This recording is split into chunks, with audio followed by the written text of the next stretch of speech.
أعوذ بالله من الشيطان الرجيم بسم الله الرحمن الرحيم ألم تر كيف فعل ربك بأصحاب الفيل ألم يجعل كيدهم في تضليل وأرسل عليهم طيرا أبابيل ترميهم بحجارة من سجيل فجعلهم كعصف مأكول।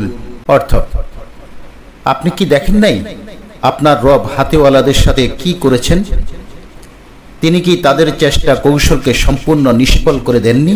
আর তিনি তাদের উপর পাঠিয়েছেন ঝাঁকে ঝাঁকে পাখি, যারা তাদের উপরে পাথর কুচি নিক্ষেপ করেছিল। অতঃপর তাদের অবস্থা এমন করে দিলেন যেন জন্তু জানোয়ারের বক্ষণ করা ভুসি।